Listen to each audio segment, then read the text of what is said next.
TV, starting place for the likes of WWE female superstars Cathy, Kelley, Sonya, Deville, and Zelina Vega proudly presents Women's Wrestling Weekly, the world's first podcast and YouTube series dedicated exclusively to women's wrestling, featuring all the latest news as well as interviews with top superstars in the industry. And now, AfterBuzz TV's own gorgeous lady of wrestling, TK Trinidad. Bonjour, you're watching Women's Wrestling Weekly, the #1 women's wrestling show on the planet. My name is TK Trinidad, aka the Canadian Assassin, and in studio, she is back for another one. Thank goodness. She hails from the valley. She is the farmer's daughter. Please welcome Emily Mae. Hi, everyone. I'm so excited to be back another week. The excitement is real. I like this. So we have a really great show. We're going to be doing Star of the Week, but our show is about guests. It's not about us. It's about showcasing amazing wrestlers, and today is no exception. She is the bald and bougie baddie. Please welcome Flex Rated. Hi, everyone. How are you? How are you doing? I'm great. Glad to be here. So stoked. So I went through your Instagram. Quite entertaining. So let's start from the beginning here. How did you get into wrestling? Well, originally, I was a fitness competitor with the NPC, so I competed in bikini and figure. Okay. And when I started doing that, I noticed that a lot of the girls that were competing in the shows that I was competing in were getting signed, like, Alexa Bliss and Caitlyn, Oksana.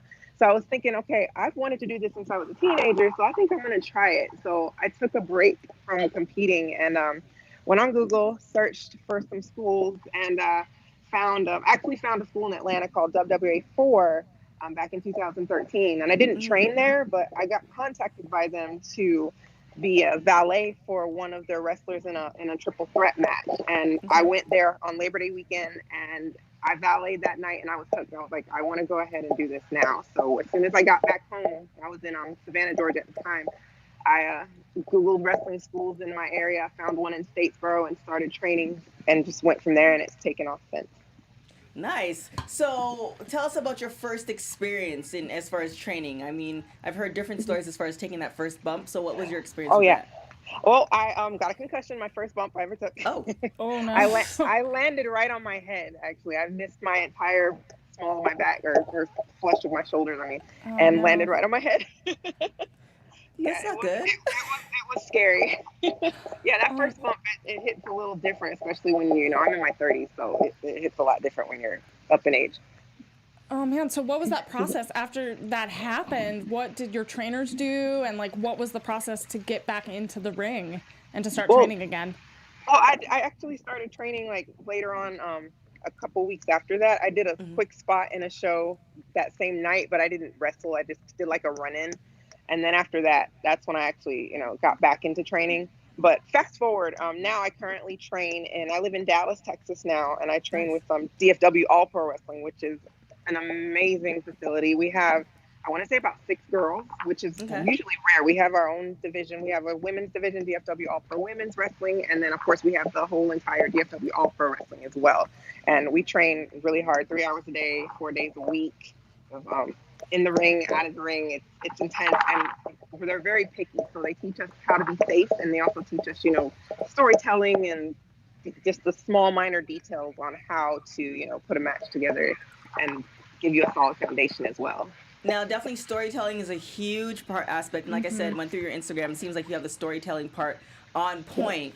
What did it take to get you to that point as far as developing a character and then developing it into a story?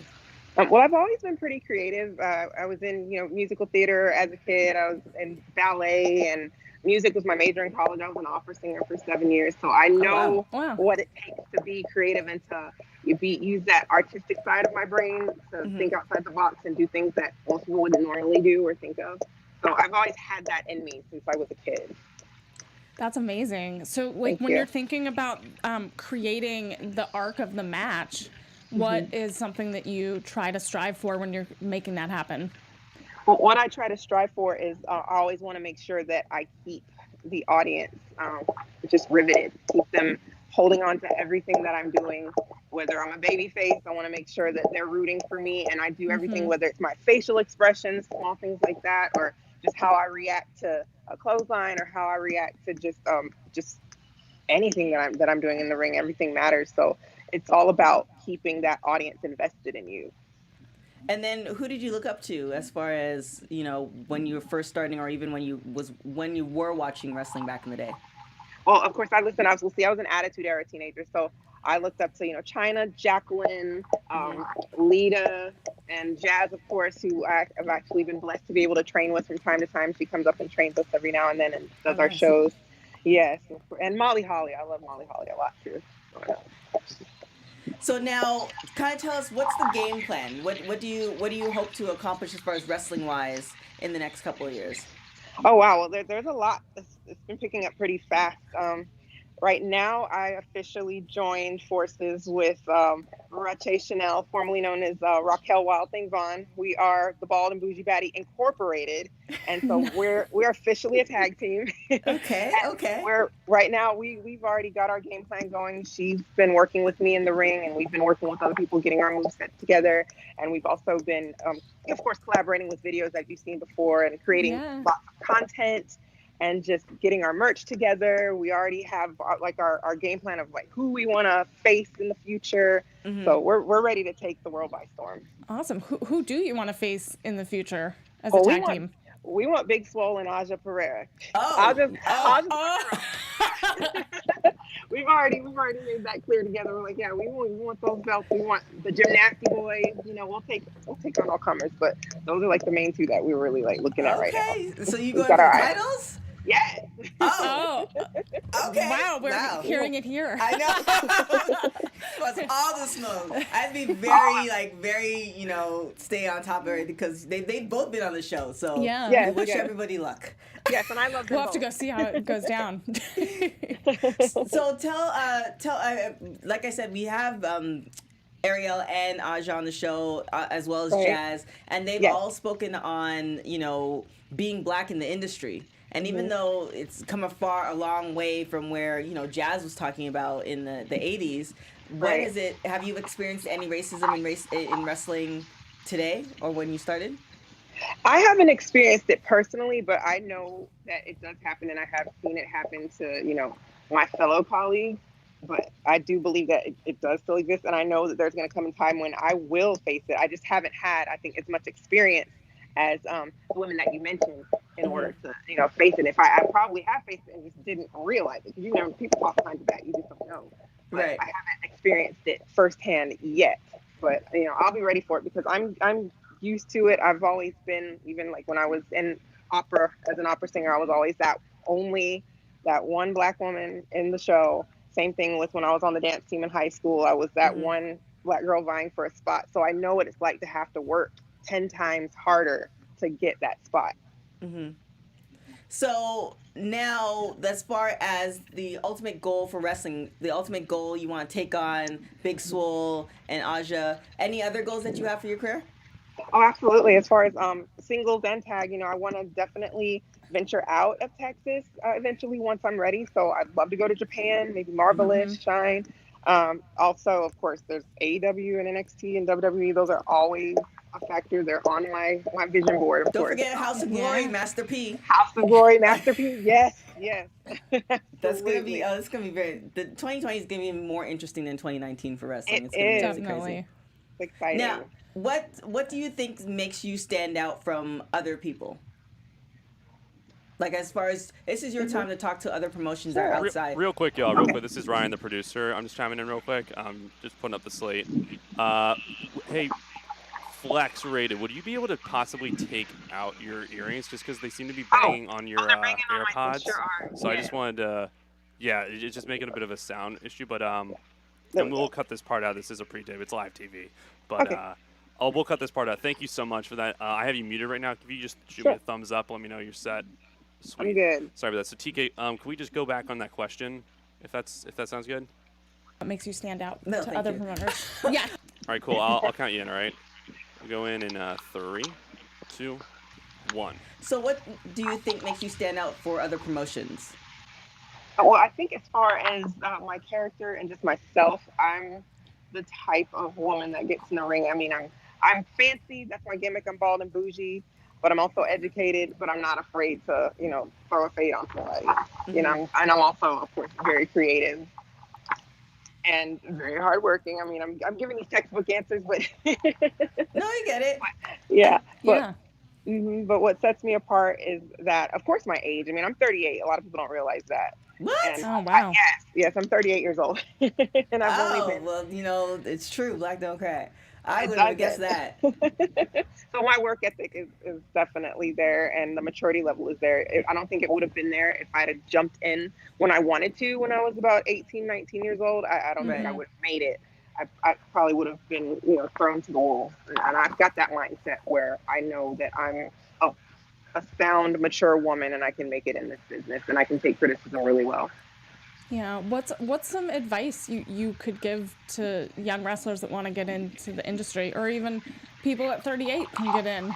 Sure. What would you tell them? Definitely find a reputable school. Train with someone that has, the connections, of course, to other reputable promotions, but also can teach you a solid foundation, because that's important. Yeah. And get health insurance, even if it's accident insurance. Because you're gonna get injured, you're gonna get hurt. It's gonna happen eventually. Even if it's just a little accident policy, $30 a month, that will save you so much money. And of course, just train in the gym, get your diet right. That's what I do. I train every day. I'm in the gym in the morning. I'm lifting weights outside of the ring, outside of all my ring prep, and I do food prep, meal prep. So I believe that that's very important in order to keep your conditioning intact and to keep your body intact. You don't have to have a six pack, but you at least have to move in the ring like you do. Definitely, yeah. Consistency, I think, is key, and that's a big thing that we've learned throughout these episodes and talking to other wrestlers. Is consistency. Yeah, definitely. Everything. Is there anybody else on the list that you want to go up against? Well, definitely Jazz. I know she's retiring soon. She's going to be starting a retirement tour. And I talked to her before. I was like, we want, your tag team in Bald and Bougie. We want to link up and do something. So definitely her. Aja Pereira, of course. Double DeRose, my Georgia girls, of course. Kiera Hogan, Evilise. I've got a long list. And then, of course, Evilise would be amazing. Yeah, and there's so many in Texas. So. Yeah. All right, so we are going to hit rapid hot tags real quick. Sure. Wrestling rapid hot tags. So I'm going to ask you a question. You're going to say the first thing that comes to your mind. Always early or always late? Always early. Last person you text? That was you, I think. Oh, yeah. Well, there you go. Trinidad. What is the one thing you love about yourself? My strength, my confidence. Who would play you in a movie? Ooh, Rosario Dawson. Ooh, nice one. Celeb you would like to meet? Jason Momoa. Oh my God. I think we all would.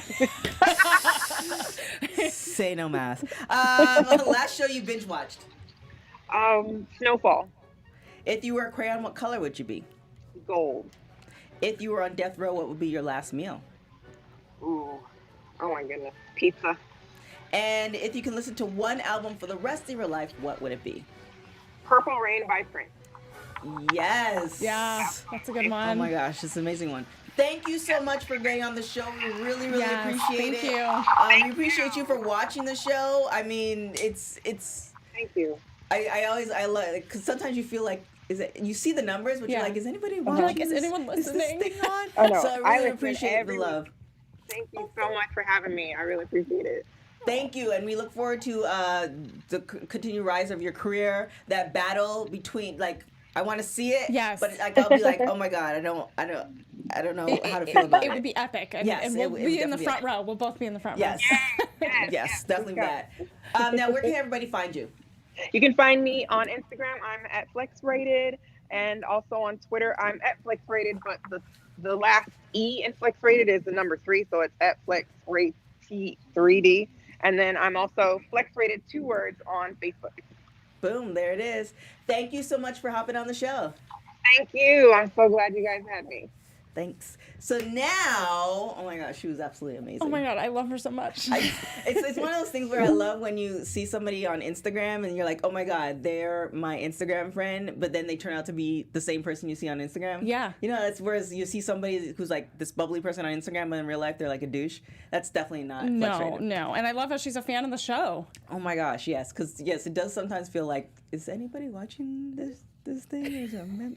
Anyways. Anyway. That's just me. That's just me dealing with my issues. It's okay, TK. We're fine. So we're going to get to the star of the week real quick. Pro Wrestling Star of the Week. All right, so our star of the week, hailing from the United Kingdom, at only 23 years old, she is the newest star on AEW. She's also currently signed to the World Wonder Ring Stardom and is the current World of Stardom champion. Nice. Bea Priestley. She officially debuted around 2015 and has taken the whole industry by storm. She's made appearances at Defiant Wrestling, What Culture Pro Wrestling, WCPW. She's gone against Nixon Newell, who's also Tegan Knox on NXT. Nice. She's gone against some amazing people. She's earned some amazing titles like the Defiant Women's Championship twice, Fight Forever Wrestling World Women's Championship, World of Stardom Championship, Goddesses of Stardom Tag Team. She has a whole list. And currently you could see her, she was on AEW Dark, AEW Dynamite, AEW All Out, and I know that there's going to be so much more to come. Has an amazing history, started at 14 actually, but took a break for some health issues and then came back, older, wiser, is learning a lot. At 23. I know. 23. And I really think she's like the next rising star in the wrestling world. And so that is why Bea Priestley is our star of the week. Oh my gosh, she's going to be amazing along with like some other folks. Like, I mean, Tessa Blanchard, like so many ladies who are starting at such a young age. Such a young age. And, provided, knock on wood, there's no injuries, the longevity of their career and the legacy that they're going to leave for other female wrestlers is absolutely, I'm looking forward to it. It's incredible. I think they're the next generation that other at 18, girls are looking up to. Yeah. They're looking at them at 23 saying, oh, wow, I could be where they are. Right. And that's amazing, and we have a lot to look forward to. A lot to look forward to, and especially 2020 with so many wrestling promotions, and that Master P one has me tickled in a good way, so I'm looking forward to that. But where can people find you? So you can find me on all social media channels, Twitter and Instagram, at Emily Mae Heller. And you can find me on everything at TK Trinidad. We really appreciate you guys for watching the show. Without you guys, we wouldn't be the #1 wrestling show on the planet. Make sure if you are watching us on YouTube, hit that subscribe button. Also follow AfterBuzz TV on all social media platforms and wrestling platforms, I guess. AfterBuzz TV, and then follow Women's Wrestling Weekly on all social media platforms as well. WPW Weekly. Thank you to Flex Raider for joining the show. We really appreciate it. Till next time, guys. Ciao. Bye. From executive producer Kevin Undergaro, producer TK Trinidad, and me, Maria Menounos, we would like to thank you for tuning in to Women's Wrestling Weekly. To help TK, the crew, and women's wrestling in general, we ask that you subscribe, rate, and comment on Women's Wrestling Weekly at Apple Podcasts, and subscribe to our AfterBuzz TV wrestling channel on YouTube for this and other outstanding wrestling content. Buzz you later!